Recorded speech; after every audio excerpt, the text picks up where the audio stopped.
네, 여러분 안녕하십니까. 알면 힘이 되는 판례 진행의 아나운서 나경철입니다. 안녕하세요. 변호사 임혜진입니다. 자, 변호사님, 최근에 수년 전부터 청소년들의 스마트폰, 또 SNS, 메신저 사용률이 높아지면서 아동 청소년 대상 성범죄가 사회적 이슈가 많이 됐습니다. 네, 그 대표적인 사건이 N번방 사건일 텐데요. 맞습니다. 그때 정말 뭐랄까요, 전 국민이 충격의 도가니에 빠졌다? 이런 표현이 맞는 것 같아요. 맞습니다. 더욱이 그때 암암리에 불법 유통되어 온 아동 청소년 성착취물의 심각성과 교묘한 유통체계가 드러났고, 청소년 성보호법이라고도 하는 아동 청소년의 성보호에 관한 법률이 강화되는 계기가 되었습니다. 네, 그런데 보통 우리가 그 음란물이라는 표현을 많이 쓰잖아요. 그런데 성착취물이라는 표현은 조금 생소하거든요. 무슨 차이가 있을까요? 네, 좋은 질문입니다. 음란물은 성적 행위를 표현하는 영상 등을 의미하고, 예전 청소년 성보호법에서도 아동 청소년이 등장하는 음란물을 아동 청소년 이용 음란물이라고 표현을 했었습니다. 그런데 N번방 사건을 계기로 아동 청소년을 대상으로 하는 음란물은 그 자체로 아동 청소년에 대한 성착취 내지는 성학대에 해당한다는 의미에서 아동 청소년 성착취물이라고 변경이 된 것입니다. 아, 그렇게 바뀐 거군요. 네. 자, 오늘 주제가 아동 청소년 성착취물과 관련된 건데, 그동안에 막연하게만 알고 있었던 내용을 조금 더 정확하게 이해할 수 있는 계기가 될 것 같아서 기대가 됩니다. 자, 먼저 사건 만나보실까요? 자신이 운영하는 오픈 채팅방에서 음란물을 공유해온 반정남 씨. 어느 날 경찰서로부터 한 통의 전화를 받게 됩니다. 뭐야, 아파. 예, 여보세요? 안녕하세요. 여기 영등포 경찰서입니다. 반정남 씨 맞으십니까? 예, 맞는데요? 경찰서에 나와서 조사받으셔야겠습니다. 제가 왜요? 러브 X 아동 청소년 성착취물 소지 및 배포 혐의입니다. 예? 제가요? 반정남 씨는 평소 오픈 채팅방에 사람들을 더 유입시키기 위해 친구들 단체 채팅방도 적극적으로 개설하고 거기에 음란물 링크를 올리곤 했는데요. 체포 한 달 전쯤 그런 단체 채팅방에 청소년이 등장하는 음란물 링크를 공유했습니다. 뿌리자. 새끼들아 많이 먹어라. 먹이다.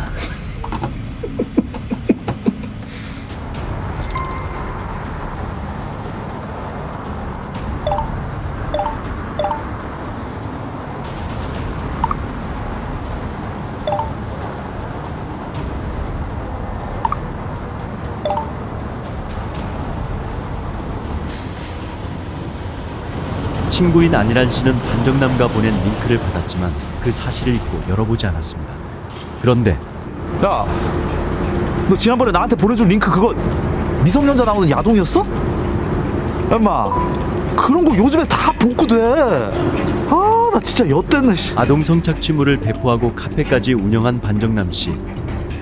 메신저로 링크를 전달받았지만 접속하지는 않았던 안일한 씨. 이들은 앞으로 어떻게 될까요?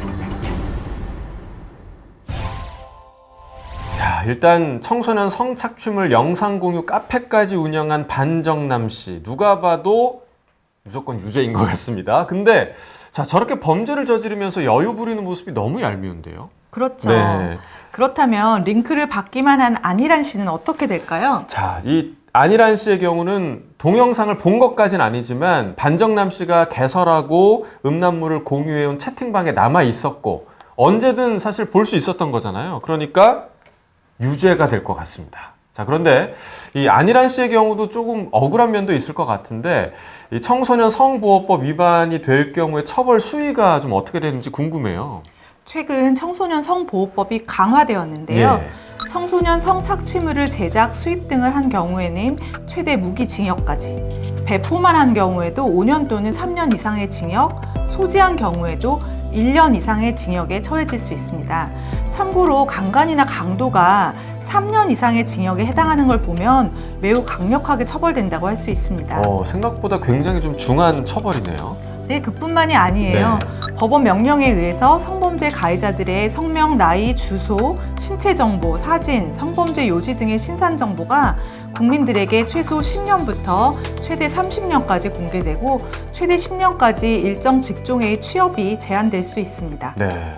자, 이 반정남 씨나 안일한 씨도 그렇고 SNS로 음란물을 접하기 쉬운 건 상대적으로 좀 젊은 세대들일 텐데 그들에게 취업 제한은 굉장히 좀 치명적이지 않을까 좀 생각이 됩니다. 자, 이렇게 되니까 대법원이 어떻게 판단을 내릴지 더 궁금해지는데 자, 변호사님, 대법원은 어떻게 보고 있나요?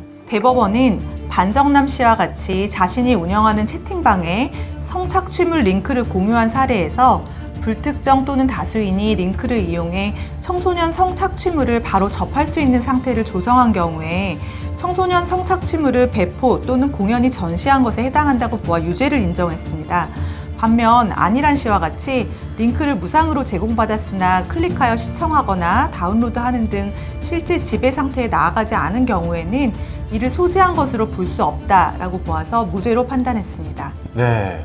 자, 반정남 씨가 유죄 받을 거는 예상을 했는데 안일한 씨가 무죄라는 건 조금 의외인데요. 그러니까 링크를 받아서 언제든지 열어볼 수 있다. 그러면 소지한 거 아닌가요?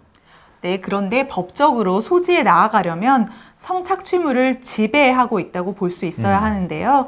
링크를 전달받은 후에 이를 접속해서 시청을 하거나 다운로드 받는 데까지 나간다면 이는 소지로 볼 수 있지만 단순히 링크만 전달받고 시청하거나 다운로드하지 않았다면 법적으로는 소지로 볼 수 없다고 판단을 한 것입니다. 아, 이 부분은 이제 좀 이해가 갑니다. 그러면 제가 유사하지만 다른 문제 하나 더 내볼까요?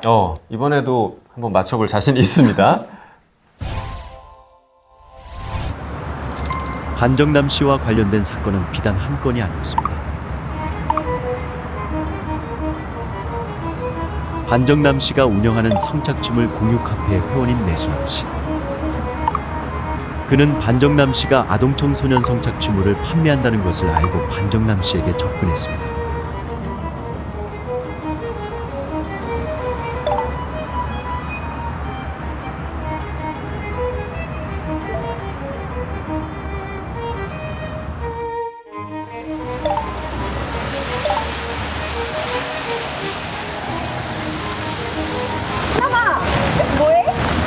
그 편의점. 잘 가. 성착취물을 구매했지만 링크를 열어보지 못한 내수남 씨. 과연 어떤 처벌을 받게 될까요? 이거는 제가 좀 자신 있게 맞출 수 있을 것 같아요. 이번에는 무죄입니다. 아닌가요? 왜 그렇게 생각하세요? 자, 아까 그 성착취물 소지죄가 되려면 접속해서 시청하거나 또 다운로드를 받아야 한다 이렇게 얘기를 하셨잖아요. 그러니까 무죄가 아닐까요? 반은 맞고 반은 틀렸습니다. 우리 이유를 볼까요? 좀 전에 살펴본 사례와 같이 채팅방에서 링크를 받은 것만으로는 소지에 해당한다고 보기 어렵습니다. 하지만 2020년 6월 2일에 법이 개정되면서 구입도 범죄 행위 태양에 포함되었습니다. 따라서 소지는 아니지만 구입을 하였으므로 청소년 성보호법 위반죄가 성립되는 것입니다. 그러니까 똑같이 링크만 전달받은 건데 하나는 죄가 되고 하나는 안 되는 거군요. 네, 그렇습니다. 링크를 받고 열어보지 않은 경우에 구입하여 받은 것이면 유죄, 그냥 제공받은 것이면 무죄라고 기억하시면 됩니다. 그렇지만 링크를 열어 영상에 접속하면 소지가 되어서 처벌받는 것은 당연합니다. 네. 자, 깊게 생각을 하지 않고 이런 성착취물 동영상 링크를 전달받은 경우에 무심코 또는 호기심에 열어보지 않도록 좀 주의를 해야겠습니다. 네. 본 영상을 시청하시는 분들은 다음 체크리스트를 숙지하시면 좋을 것 같아요.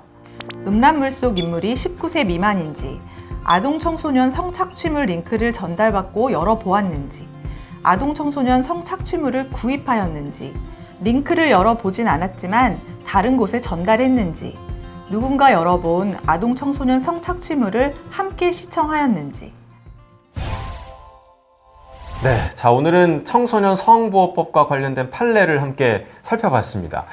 링크를 열어보는 간단한 행위가 얼마나 무서운 범죄가 되는지, 그리고 뭘 주의해야 하는지 알아볼 수 있는 유익한 시간이었던 것 같습니다.